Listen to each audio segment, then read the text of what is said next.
കുടുംബകോടതി വിഷയങ്ങളുമായി ബന്ധപ്പെട്ട് വരുന്ന പുതിയൊരു വീഡിയോയിലേക്ക് എല്ലാവർക്കും സ്വാഗതം. വീഡിയോ കാണുന്ന ആർക്കെങ്കിലും കുടുംബകോടതി വിഷയങ്ങളുമായി ബന്ധപ്പെട്ട് എന്തെങ്കിലും സംശയങ്ങളുണ്ടെങ്കിൽ കോൺടാക്റ്റ് ചെയ്യാം. WhatsApp number +91 79 94 97 14 19. ഒരു വട്ടം വിളിക്കുവാനുള്ള കൺസൾട്ടേഷൻ ഫീസ് 500 രൂപ ഗൂഗിൾ പേ ചെയ്യാം. സ്വന്തമായി ഗൂഗിൾ പേ ഇല്ല എന്നുണ്ടെങ്കിൽ ഫ്രണ്ട്സിൻ്റെ ഗൂഗിൾ പേ ഉപയോഗിച്ചുകൊണ്ടും എമൗണ്ട് പേ ചെയ്യാവുന്നതാണ്. ഇന്നത്തെ വീഡിയോയിൽ നമ്മൾ ഡിസ്കസ് ചെയ്യാനായിട്ട് പോകുന്നത് ഗാർഡിയൻ ആൻഡ് വാർഡ്സ് ആക്റ്റിലെ ഒരു സെക്ഷൻ 3യുമായി ബന്ധപ്പെട്ട് വരുന്ന ഒരു പോയിൻ്റാണ്.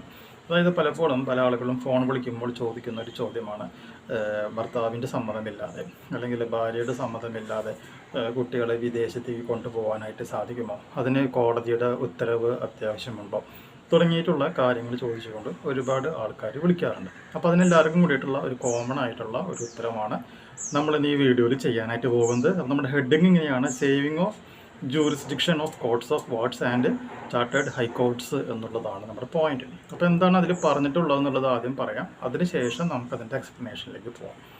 ഇതിങ്ങനെയാണ് പറയുന്നത്: this act shall be read subject to every enactment heretofore or hereafter passed relating to any court of wards by any competent legislator, authority or person in any state to which this act extends, and nothing in this act shall be construed to affect or in any way derogate from the jurisdiction or authority of any court of wards, or to take any power prosecuted by any high court എന്നാണ് പറഞ്ഞിട്ടുള്ളത്.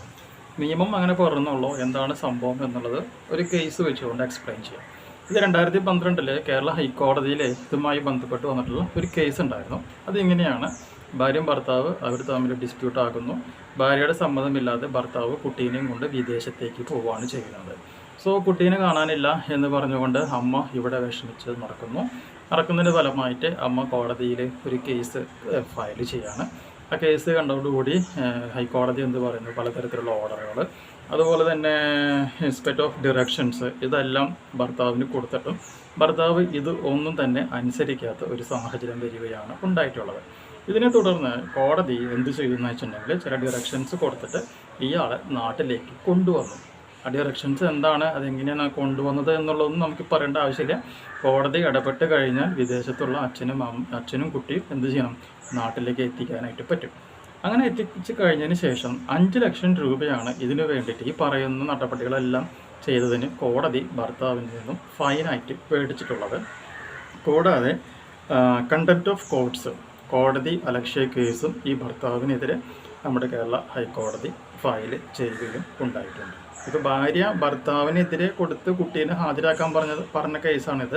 ഇത് തിരിച്ച് ഭർത്താവിനും എന്ത് ചെയ്യാൻ പറ്റും, കുട്ടീനെ ഹാജരാക്കണമെന്ന് പറഞ്ഞുകൊണ്ട് ഭാര്യയ്ക്കെതിരെ കേസ് കൊടുക്കുവാനായിട്ട് സാധിക്കും. എന്ന് പറയുകയാണെങ്കിൽ ഒരു കുട്ടീനെ ഏത് കോടതിയിലാണോ നമ്മൾ ഒരു ജുഡീഷ്യൻ പരിധിയിലാണോ കേസ് കൊടുത്തിട്ടുള്ളത്, ആ ഒരു ജുഡീഷ്യൻ പരിധിയിൽ നിന്ന് കോടതിയുടെ അനുമതി ഇല്ലാതെ കൊണ്ടുപോകാനായിട്ട് ഭാര്യയ്ക്കോ അല്ലെങ്കിൽ ഭർത്താവിനോ അനുവാദമില്ല എന്നുള്ളത് മനസ്സിലാക്കുക. കൊണ്ടുപോകണം എന്നുണ്ടെങ്കിൽ കോടതിയുടെ ഉത്തരവ് അല്ലെങ്കിൽ കോൺസെൻറ്റ് ഉണ്ടായിരിക്കണം എന്നുള്ളൊരു കാര്യം കൂടി പ്രത്യേകം മനസ്സിലാക്കുക. ഈ ഒരു ഇൻഫോർമേഷൻ നിങ്ങൾക്ക് യൂസ്ഫുൾ ആയിട്ടുണ്ടെങ്കിൽ തീർച്ചയായും നമ്മുടെ ചാനലിലേക്ക് ഒന്ന് സബ്സ്ക്രൈബ് ചെയ്യുക. തൊട്ടടുത്ത് കാണുന്ന ബെൽ ബട്ടണും എനേബിൾ ചെയ്യുക. പുതിയൊരു വീഡിയോ ആയിട്ട് വീണ്ടും കാണാം. ബൈ.